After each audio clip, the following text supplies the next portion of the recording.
In the name of Allah, who is the most beneficent and the most merciful. Assalamu alaikum. Deen Ilahi. Akbar occupied the throne of Delhi in 1556. From the beginning of his rule, he desired to win the collaboration of the Rajput chiefs. For this purpose, first of all, he married a number of Hindu and Rajput women. He elevated the Hindus and Rajput on high government assignments.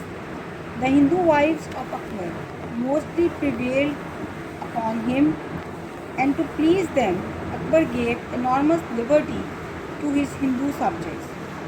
The Hindu had also gained ascendancy on Akbar's court, and they openly indulged in government's affairs because of important position they held in the royal court.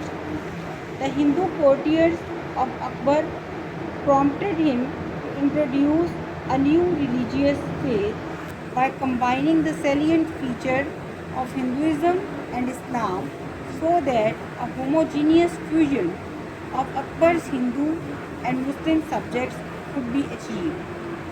Akbar was greatly impressed by the suggestion and promulgated his new religion, Deen-e-Ilahi or Divine Faith, in 1582.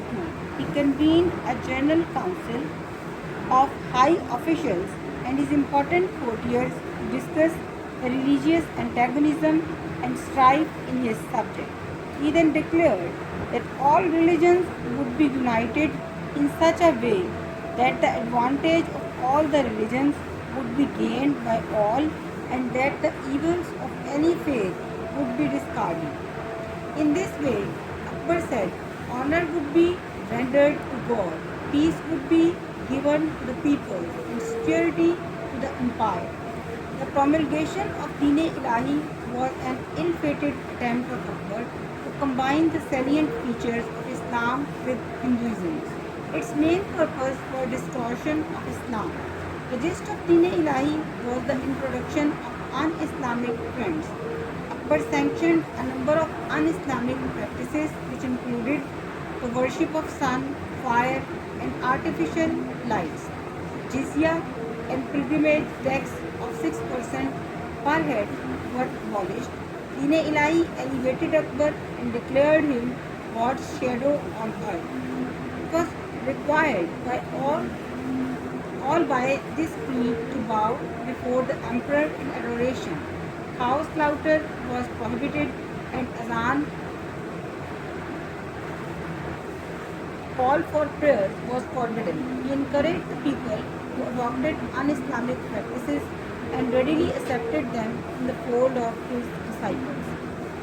The mosques were to be used as warehouses. Akbar ordered that no child will be named as Muhammad in future. He also proclaimed that any opposition on the part of his subjects to an order passed by His Majesty shall involve damnation in the world to come. By these actions, Akbar acquired Muslim antagonism and was commonly taken as desirous of initiating a new religious faith. However, it is clear and proven that Akbar wanted to be a spiritual guide of all his subjects. He promulgated the policy of Sulh-e-Kul, peace with all, and bestowed honors on the leaders with visible leanings towards Hinduism.